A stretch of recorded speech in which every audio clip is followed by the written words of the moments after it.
The developments with the grand jury that is hearing the case of Tamir Rice, the 12-year-old who was shot to death by police a little more than a year ago, are the strangest perhaps in the history of a grand jury.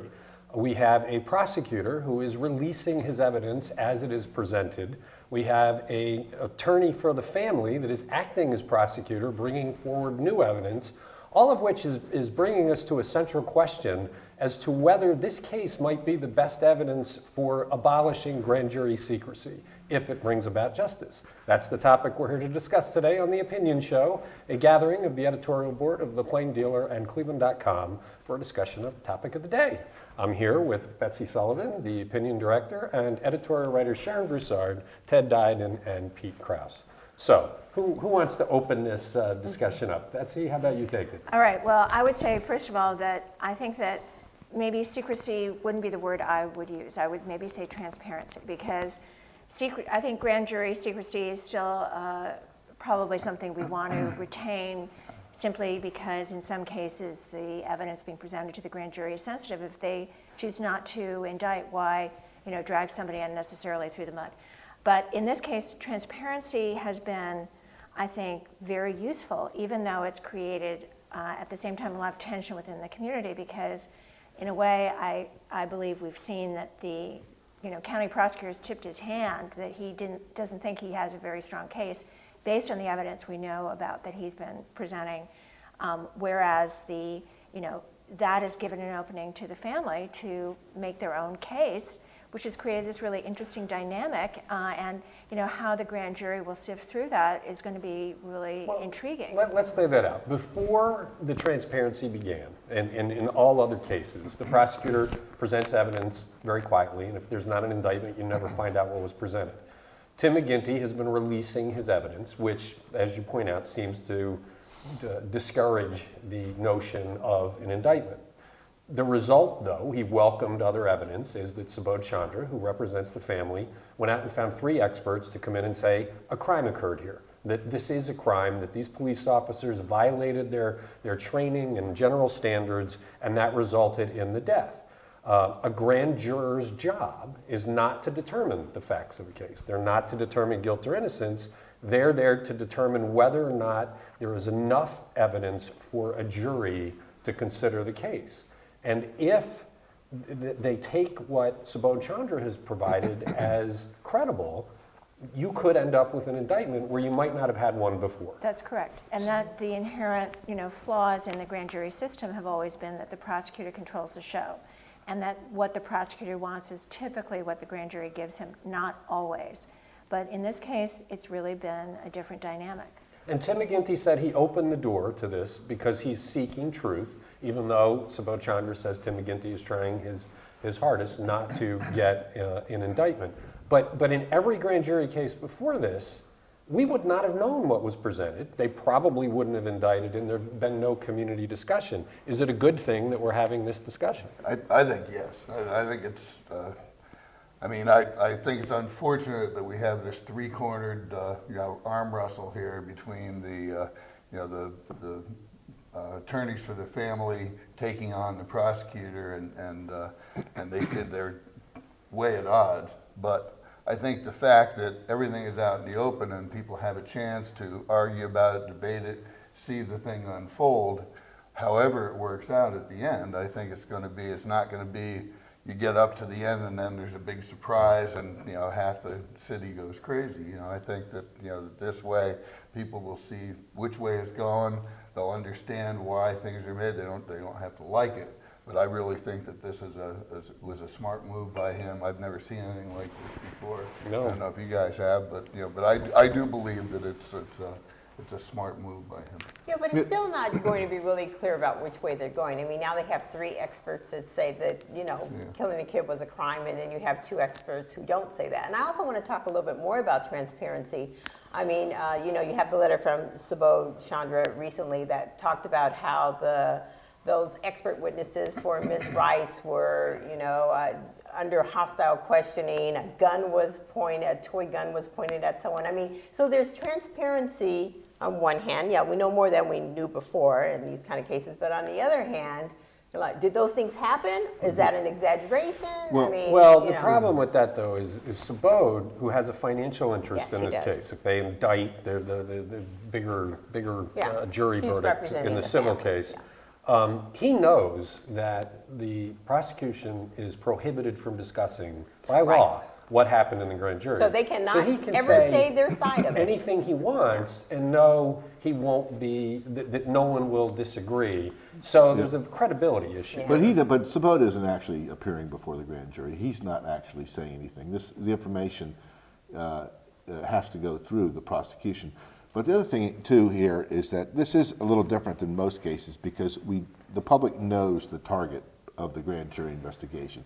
You know, the case for secrecy is legitimate because you might not want the person who is the target for the public to know if the case has no merit. But in this case, everybody knows these two police officers are being investigated. So this case, there's a reason to treat this But case in general, a little bit differently. in general, you know who is being investigated. Generally, You may or may not. people Most are- of the cases you wouldn't. No, and but the generally, defendant often doesn't generally, know. people are arrested in a crime, and then the case goes to a grand jury to see whether they should be indicted. That is a lot of the cases. A lot of the cases, often the yeah. targets do know. We do know who they're looking at. There are Right. cases where there's undercover investigations where it's secret, but in most of them, the police have arrested somebody, and the case goes to a grand jury. Yeah, but, well, I do think that what Pete, what Pete is trying to say, and I think that it's a valid point, is you've taken this transparency so far, but you haven't kind of closed the circle so that it enables, say, Subodh Chandra to make his assertions, and nobody knows because the public isn't actually in the grand jury room. Maybe this is an instance where, because a decision was made to make all of the evidence public, the testimony of the officers, the sworn testimony public, maybe the whole process should actually have been public, although then the one downside there is I'm not sure that the grand jurors' names are known. They're not. no, they're not. So But maybe, that's an issue. this could have been a Right. case for a preliminary hearing as opposed to a grand jury. But one other point about this, grand jury, a regular jury, there has to be a unanimous decision. In a grand jury, it just has to be a majority. So I don't know how many are on the grand jury. Let's say there's 24. You only need 13 of those people to say, yes, we think there's enough evidence to indict. So while I don't think there will be a majority in this case one way or the other, I think the fact that the burden or the way that plays out, there's a better chance that there will be an indictment. But the point of the transparency remains that without the transparency, the grand jury would not have heard from any experts that said, we think a crime occurred here. That they would have only heard from the people that said, no way, these guys did what they had to do in the circumstances. Why is that? Because that's what was presented. Yeah. That's all that The prosecutors only. Tim McGinty said, if you've got other experts that Yeah. are credible, I'll bring them, but he didn't have them. So in how many other police shooting cases that were not transparent did the same thing Right. happen, where the grand jurors did not hear from multiple perspectives? And the question I think that Chris posed at the outset was, going forward, is this suggestive of maybe changes needed in how police shooting cases are handled by the Police grand shooting jury? cases, perhaps, not necessarily the grand jury system.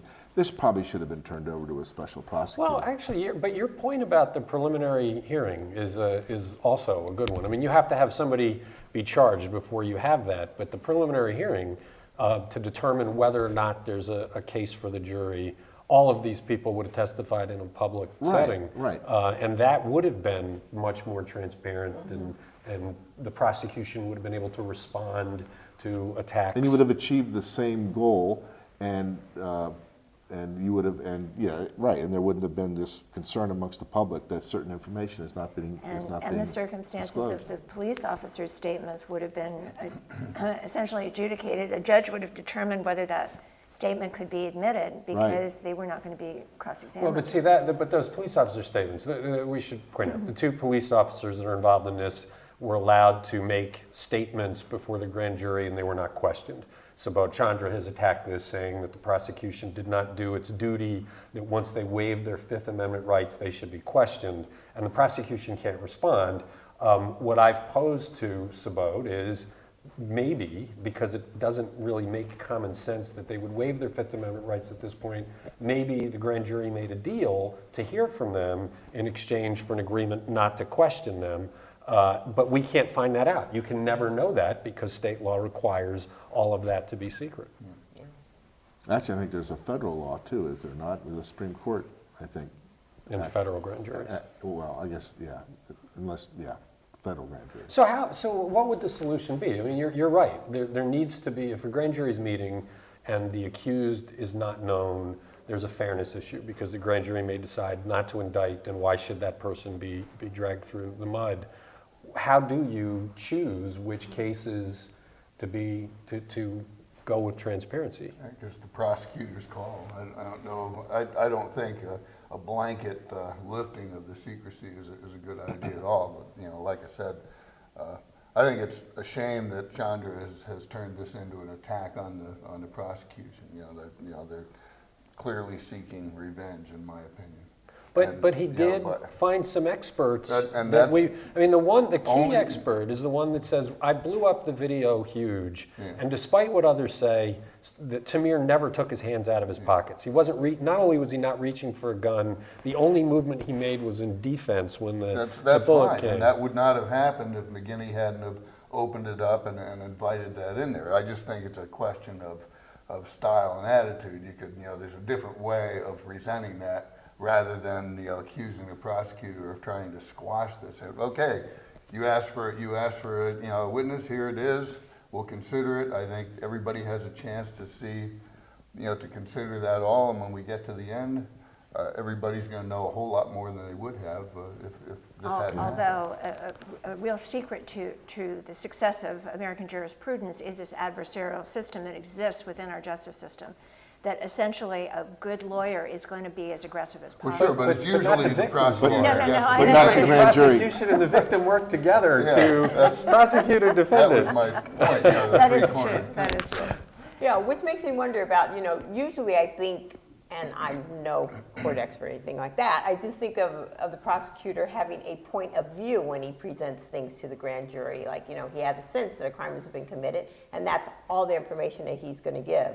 In this case, I think some people sitting outside are saying, well, it seems like from the things that he presented from his own experts, that he did not have that point of view. But, and then that, but why wouldn't he raises get some props questions. then for saying, okay, bring it all in, make it public, let everybody know what's going on.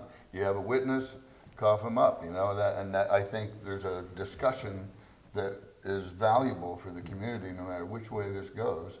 That people will know more than they would. And he is getting some props from that, but of course he's going to get some pushback from people who say like, well, hey, why do we have to find these witnesses, and how were they treated while they were there, which nobody really knows. But and a prosecutor is not obligated to. And a prosecutor, I believe, is obligated to provide some exculpatory evidence to a grand jury if it exists, but he's not expected to make the defense's case. That's not the purpose of the grand jury. But it is interesting because of what McGinty has done. He's allowed Subodh Chandra to act as a prosecutor. Yeah. He is a former federal Right. prosecutor, That's what I'm like, former wait a law minute. director of Yeah. Cleveland, but he looked at the case, said, I don't think he's seeking an indictment. I'm going to go get the evidence, and I'll seek the indictment. That's unprecedented. Yeah. I've never seen that anywhere, and that's what makes this case so unusual. Well, But you were trying to figure out, which cases should get this higher, scrutiny and openness with a grand jury. And I'd say the cases where, the public are maybe most divided on, and maybe some of the public don't trust, the prosecutor or the other side to do the right thing. So when it's now we get to see things. And I think when law enforcement is the one that comes under suspicion, that's when I think you can make an exception, perhaps, for the way you handle a grand jury proceeding, the way you appoint a special prosecutor, because in essence, law enforcement is in prosecuting law enforcement. But we can see what's going to happen with the Tanisha Anderson case, which happened somewhat contemporaneously to Tamir Rice, but we're not hearing anything about that investigation at all. No video. Well, no, but we didn't hear about the Tamir investigation until it was over. The sheriff's office is still It's still investigating. investigating. Tanisha, it's Okay. not done. All right, let me pose one final out there question. Is it possible that Tim McGinty wanted an indictment, did not want to have everybody blame him for the indictment, open this up to transparency to cause others to bring in evidence to get that indictment, and he could shrug and say, well, I opened it up to seek truth. Oh my goodness. I The say- I say machinations no. are No. amazing. In an unguarded No. moment, what McGinty did was go after the lawyers for the Rice family, so I I'd left my say no. wizard Yeah, hat when he at attacked home. it. today. All right. I think Yeah. McGinty wants to do the right thing. He said some made some inappropriate statements along the way, but I think he wants to find justice. And we all agree that transparency he's shown has been a good thing. Yeah. It's been good. Okay, well, I'd like to know what you think. So please leave your comments where you find this video, and we'll see you next time on The Opinion Show.